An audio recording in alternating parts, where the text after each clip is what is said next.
towards integrations of the region. And you're not, of course, hearing all the progress you have made and all the reforms, you're not afraid of any setbacks. You're introducing new reforms. Seems like you are on a track here. Are you never concerned that there will be forces that want setbacks? Who do you afraid? I'm engaging the public. As long as the public is behind me, I don't afraid, and we'll make a change. I think that's a wonderful end to this conversation. I think we are very privileged to have you here in Davos, Prime Minister. I think also a lot of business CEOs I see here, and I know you met with them, are very interested in investing in your countries. And I think you're also undertaking a lot of economic reforms. Yeah, there are lots of reforms taking place in Ethiopia, especially opening up the economy.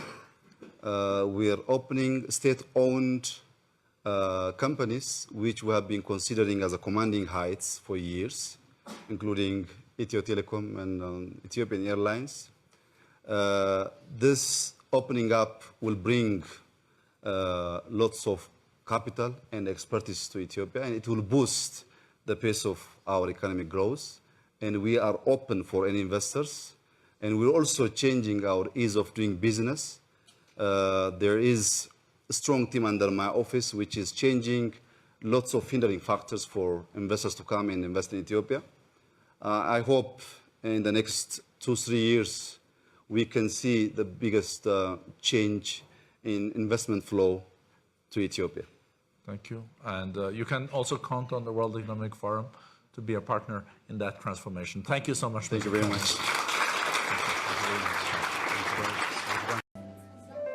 Excellencies, ladies and gentlemen, it is a great honor and pleasure for me to invite the Prime Minister of Ethiopia, Mr. Ahmed, here with us today. The Prime Minister is already a truly historical person in Ethiopia. Those that have followed Ethiopia for decades. More have happened in the last months with this Prime Minister than has happened in decades. So there is peace with Eritrea. There are important economic reforms in Ethiopia. There are important political reforms.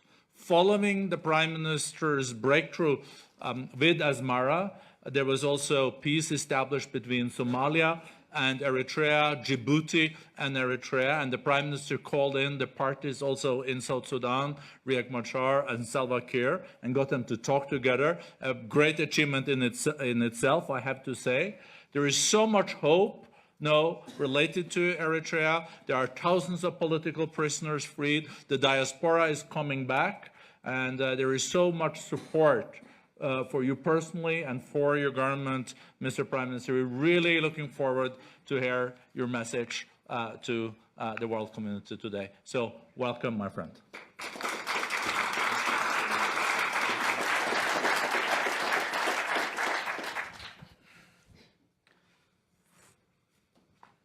Thank you, dear brother, for the brand. Dear friends, ladies and gentlemen, thank you for the warm welcome in this cold winter.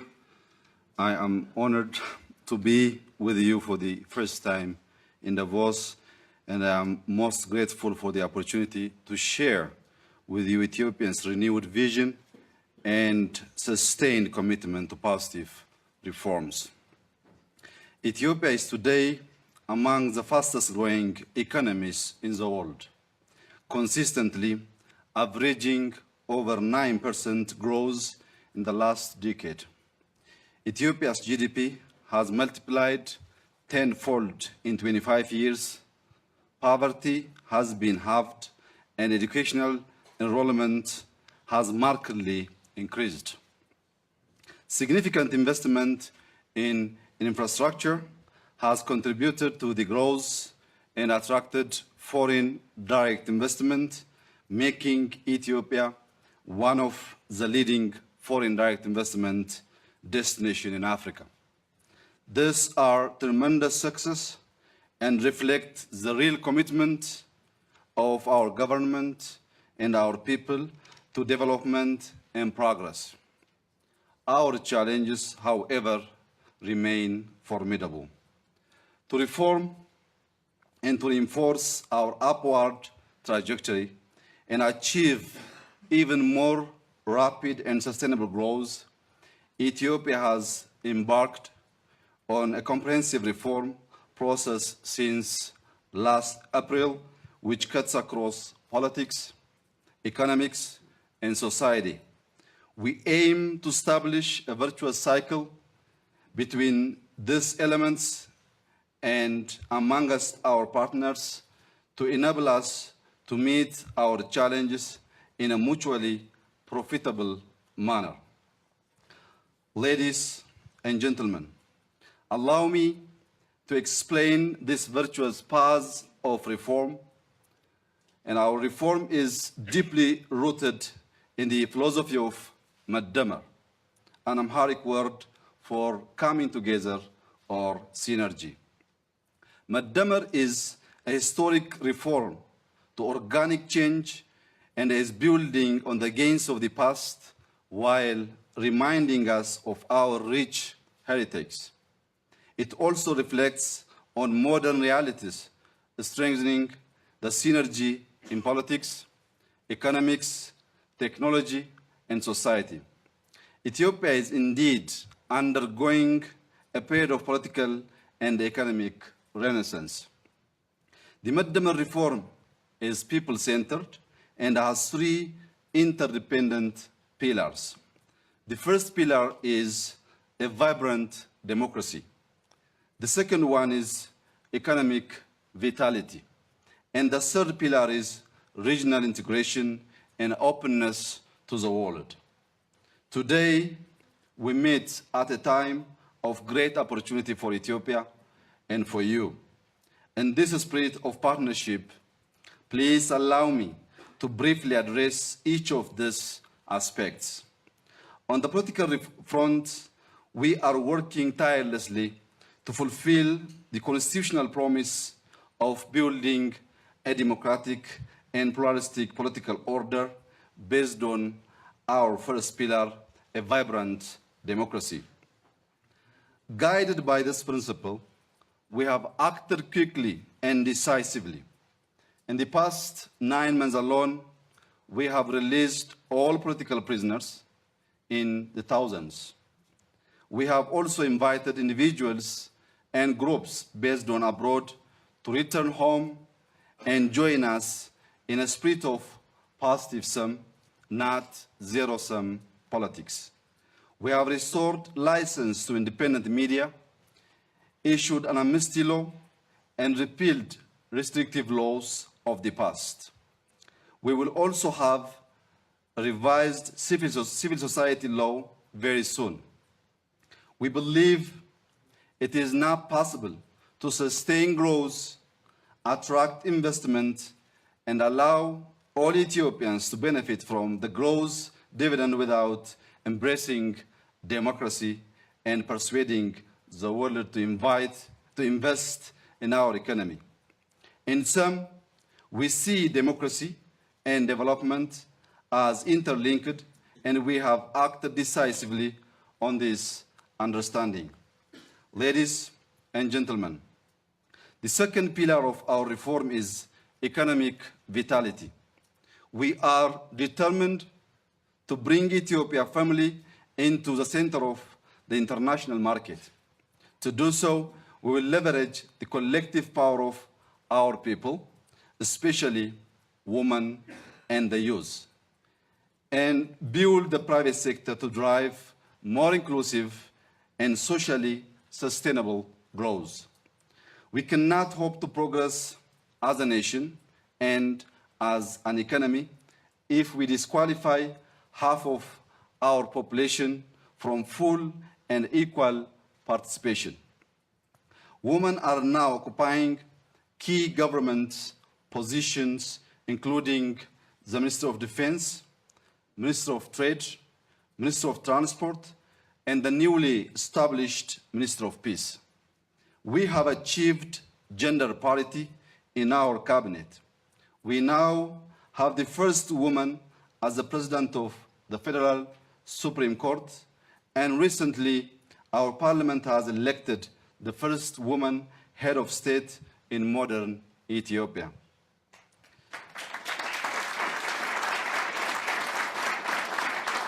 Thank you. This is important progress, but it is not enough. Ethiopia is a large market of over 100 million people, of which 60 million are under the age of 24.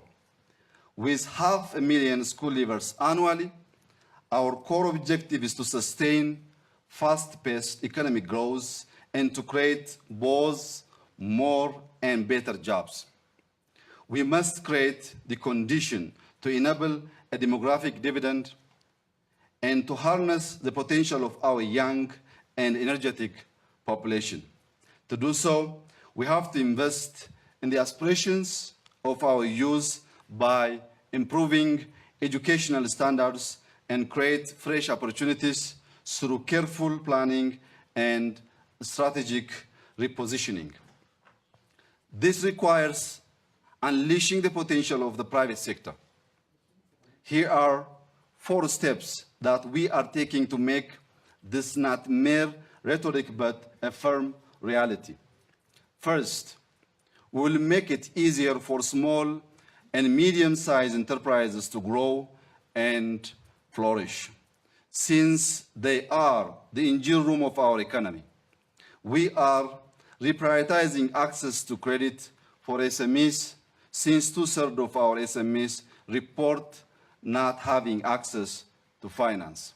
Second, we will ease and mainstream regulations needed to start a business and provide a better policy environment. We will make it easier to do business for everyone who wishes to invest in our country. Ethiopia is undergoing significant institutional reforms and is reviewing its investment code, commercial code, and other business regulations to enhance the ease of doing business in Ethiopia and increase our global competitiveness. Third, we will make the private sector an integral part of our economy, as it should be. Ethiopia is committed to reforming its state-owned enterprises and crowding in more private capital. We are committed to opening up the economy to international investors in telecom, logistics, energy, aviation, railways, and industrial parks. This has the added benefit of creating the space to reallocate government expenditure to social services. We are confident that international capital and expertise will deliver significant value for Ethiopians and contribute to our development agenda. Fourth, we will continue to foster public-private partnerships as we see this as more than merely a business proposition and a deal to be struck. We see it as the way to build balanced long-term partnership aimed at triggering faster economic growth and profit. At the same time, we will ensure our citizens realize their full potential and live a prosperous, healthy, and safe life. We therefore look to the next generation of public-private partnerships to be more balanced in delivering growth and yield and representing a fresh way to contemplate the relationship between business and government and offering a shared formula for social and economic growth and inclusiveness. Ladies and gentlemen, the third and the final pillar of our Renaissance is regional integration and openness to the world. Regional integration and trade will be crucial to the future of our continent. allowing us to grow beyond primary commodities and accelerate our development. Addis Ababa is a seat of the African Union and so must lead by example. Our determination explains our active engagement in discussions on the African Continental Free Trade Area and our sense of urgency to finalize Ethiopia's accession to the World Trade Organization. History has demonstrated time and again that neighbors with intimate, rule-based, and diverse trade and economic relations are unlikely to resort to conflict. That is why we believe integration must be viewed not just as an economic project, but also as crucial to securing peace and reconciliation in the Horn of Africa. The adage from our ancestor is, if you want to go fast, go alone. But if you want to go far, go together. In this spirit, Ethiopia has ended 2 decades of military settlement with Eritrea and is enhancing cooperation with neighboring countries and reconfiguring the geopolitics in our region. Ethiopia believes that an Africa at peace with itself can counteract the chaotic push of mass migration. As such, Ethiopia aims to increase the influx of smart capital into the African continent. There is a strong case to be made for investing in our continent.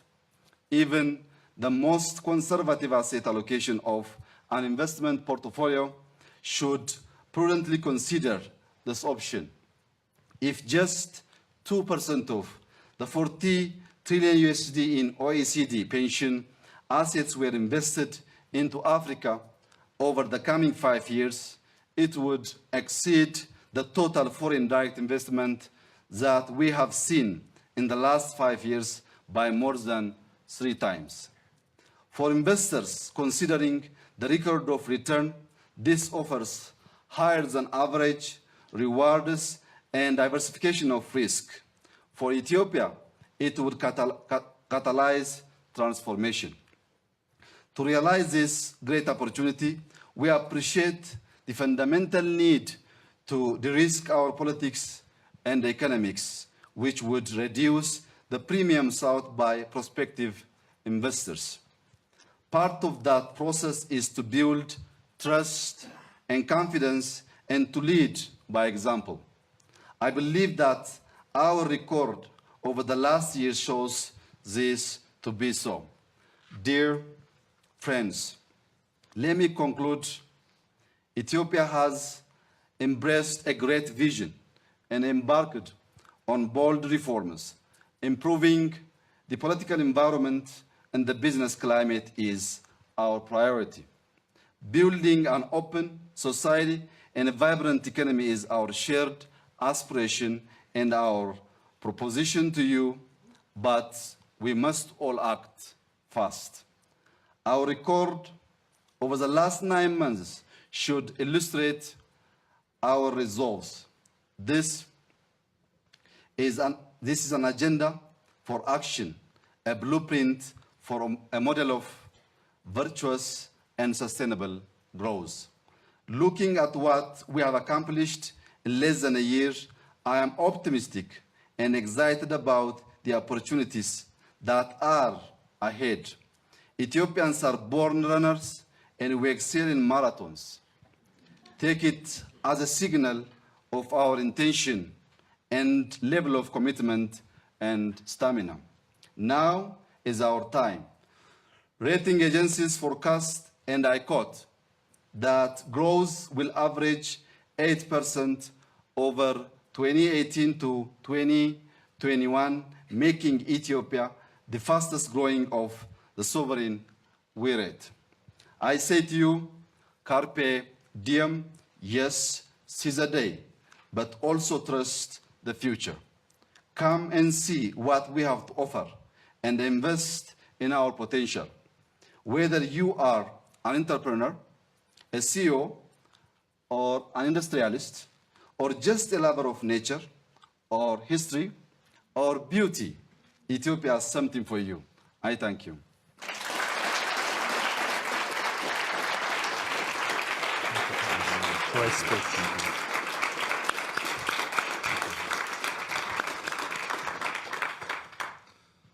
Thank you so much, Prime Minister. I think you also heard from the warm applause that there is so much goodwill related to your leadership. But as you said, it's a marathon, but it has to be also, you have to run fast, and you're good at that.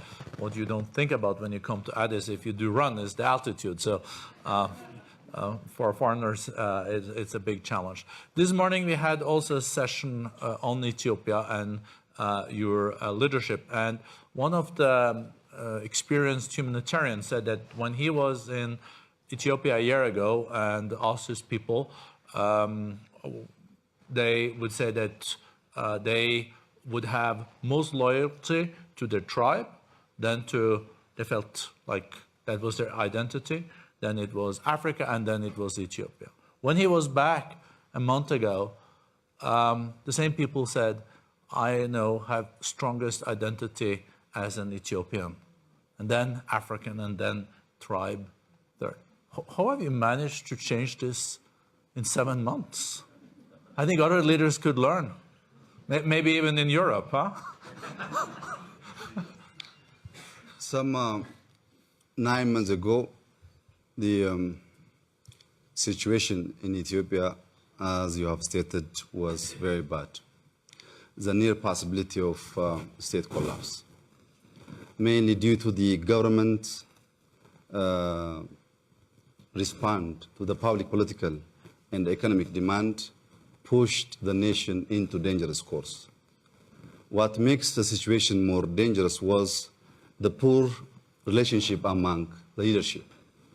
There was misunderstanding, mistrust, and mutual suspicion among the top leadership. Due to this problem, we collect data from different sources. We analyze using different techniques and mechanisms.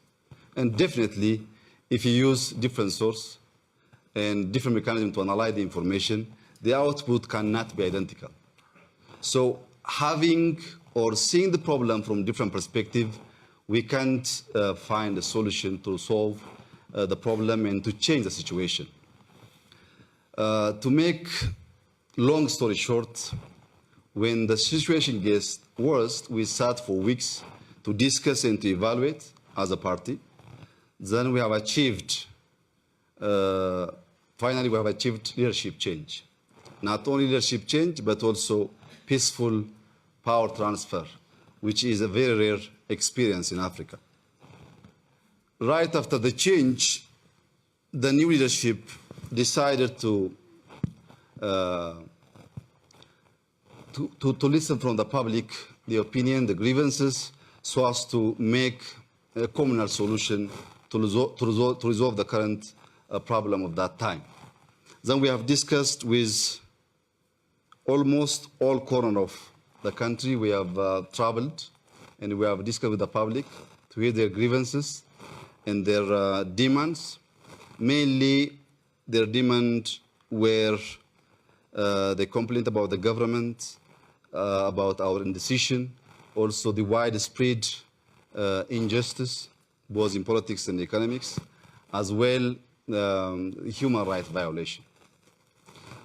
What we did was we didn't undermine the public grievance. We just sat and evaluate all questions which came across the country. Though we prioritize to fix some of the problems in quick wins and others in institutional reform. Like I mentioned before, we automatically lifted state of emergency. That was one of the questions of the public, and released thousands of prisoners, including journalists. Today, we don't have a single journalist in prison, and we are proud of that.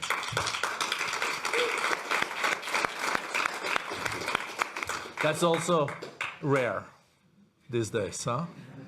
If you are open-minded and open-hearted, you can learn.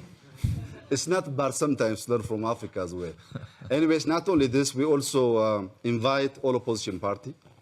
We're based abroad. not only opposition party, but also waged armed struggle against the government. They all are back now. We don't have any opposition party abroad. We're discussing how to change the political landscape and how to make the upcoming election democratic, free, and a better one compared to the previous one.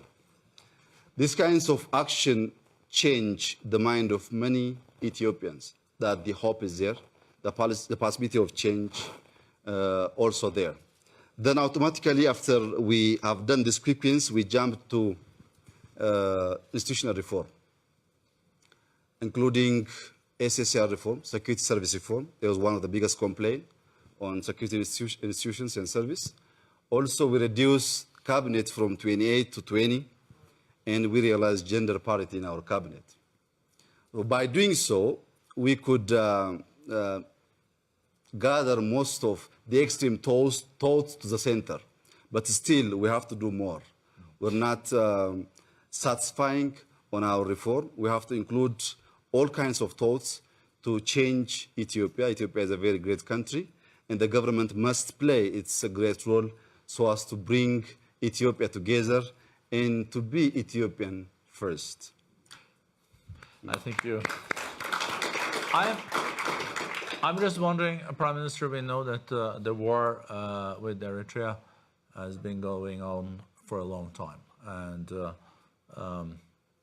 Ethiopia has no port. It's a huge country. It has 100 million people. But I'm just wondering, how did you dare just travel up to Asmara, meet with then Yesaya, and then declare peace between those two countries? Weren't you concerned with setbacks? The military would be upset. You know, there is probably a lot of people, even inside your country, questioning this. Coming to Davos is more dangerous than going to Asmara for me. Because there's big difference, at least in terms of weather. The most important thing is this. I think you're cordially welcome. The issue of conflict in our region, mainly it's problems of leaders, ego. There is no tangible reason. When we are together, we can make significant change in our society. When we are apart, both of us are killing each other and losing all the opportunities and begging far to the Western world. So my question to the region is not only to resettle the problem, but also economic integration.